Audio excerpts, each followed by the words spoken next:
Okay, చిన్న విషయం. అందరికీ శ్రీ క్రోధినామ సంవత్సర శుభాకాంక్షలు తెలియజేస్తూ, మరీ ముఖ్యంగా ప్రతి ముస్లిం సోదరిమణికి ఈద్ ముబారక్ తెలియజేస్తూ, ఈ యొక్క పరాయి గడ్డ మీద ఒక తెలుగువారి యొక్క కార్యక్రమానికి స్పందించి, అన్న మీ యొక్క స్టూడియోలో ఇలా ఒక ప్రోగ్రాం చేస్తున్నాము అని చెప్పి మస్తానన్న గారు అడిగిన వెంటనే, గిరిప్రసాద్ కాసా గారు అంటే తెలియకపోవచ్చు, గల్ఫ్ బాబాయ్ అంటే మనందరికీ తెలుసు, ఆయన వెంటనే స్పందించి తన స్పందన హాల్ను ఇంత సుందరంగా తయారు చేసి మనకి ఇచ్చినందుకు ముఖ్యంగా ఆయనకు ధన్యవాదాలు. ఇకపోతే ఈ యొక్క కార్యక్రమాన్ని చాలా ప్రశాంతంగా, చాలా ప్రకాశవంతంగా నిర్వర్తిస్తున్నటువంటి ప్రకాష్, చిరునవ్వుతో అందరినీ వేదిక మీదకి పిలిచి నడిపిస్తున్నటువంటి చెల్లెమ్మలకు ధన్యవాదాలు.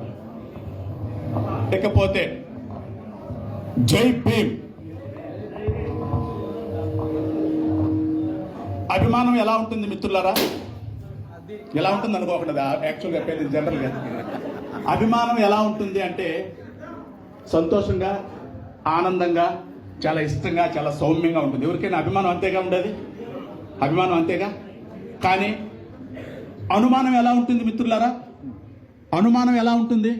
చాలా బాధగా, కన్నీళ్లు తెప్పించే అంతగా, ఒరే నేను ప్రేమించిన వ్యక్తి నన్ను అనుమానించాడే, ఇంత బంధాన్ని పెంచుకుంటే నన్ను అనుమానించాడే అనేటట్టు ఉంటుంది అనుమానం. అవి రెండు వదిలేస్తే మిగిలింది మూడవది అవమానం. ఎలా ఉంటుంది మిత్రులారా? అవమానం ఎలా ఉంటుంది? కన్నీళ్లు కార్చుతూ కష్టాలను నిగ్రహించుకుంటూ తట్టుకోలేక కాటికి వేగిపోదామా అన్నట్లుంటుంది. బాధలు భరించలేక బలవల మరణానికి పాల్పడదామా అన్నట్లుంటుంది. అవమానం అంత చెడ్డగా ఉంటుంది, అంత ఇదిగా ఉంటుంది, మనిషిని చంపేసేలాగా ఉంటుంది. ఎవరికి ఉంటుంది అవమానం? అలాగా నిరాశ నిస్పృహలతో కృంగిపోయే వాళ్ళకు ఉంటుంది. కానీ ఒక మహానుభావుడికి అలా ఉండలేదు. ఒక మహానుభావుడికి అవమానం అలా ఉండలేదు. మరి ఎలా ఉండిందన్నా అంటే చచ్చిపోయేలాగాను లేదు, చరిత్రలో నిలబడేలాగాను ఉండింది. చరిత్రలో నిలబడేలాగాను ఉండింది. అస్తమానం తను ఎగతాళి చేసిన వాళ్లే, అస్తమానం తనను ఎగతాళి చేసిన వాళ్లే పుస్తకాల్లో తన గురించి గొప్పగా రాసుకునే స్థాయిలో ఉండింది. పుస్తకాల్లో గొప్పగా రాసుకునే స్థాయిలో ఉండింది. 133 సంవత్సరాల క్రితం జన్మించినటువంటి ఆ యొక్క వ్యక్తికి ఈరోజు మనం ఇక్కడ సాల్మియా ప్రాంతంలో సంతోషంగా కార్యక్రమం చేస్తున్నాము అంటే ఆశామాషి విషయం కాదు. పక్కింటోళ్ళ చేతనో ఎదురింటోళ్ళ చేతనో పొగిడించుకోవడానికి మనకు టైం చాలా పడుతుంది.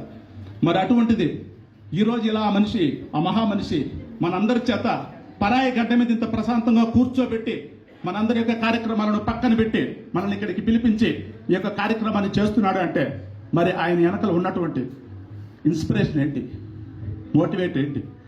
ఎవరైనా తనకు జరిగిన అవమానాలతో ఎందుకు చచ్చిపోలేదు? ఎందుకు నిలబడాలనుకున్నాడు? ఎందుకు భారతదేశం ఉన్నంత వరకు నా గురించి చెప్పుకోవాలి అనుకున్నాడు? ఎందుకు అనుకున్నాడు అంటే 1891 ఏప్రిల్ 14వ తారీఖున మధ్యప్రదేశ్లోని మావ్ అనే ఒక మారుమూల గ్రామంలో మహర్ కులంలో రామ్జీ మావోజీ సక్పాల్ భీమాబాయి దంపతులకు 14వ సంతానంగా జన్మించి జీవితంలో ఎన్నో ఎన్నో ఎన్నో అవమానాలను అనుభవించి ఎన్నో సాధించి మరణించి శతాబ్ద కాలం గడిచిన ఈరోజు మనం 2 నిమిషాలు ఆయన కోసం నిశ్శబ్దంగా నిలబడే స్థాయికి ఎదిగిన మహనీయుడు.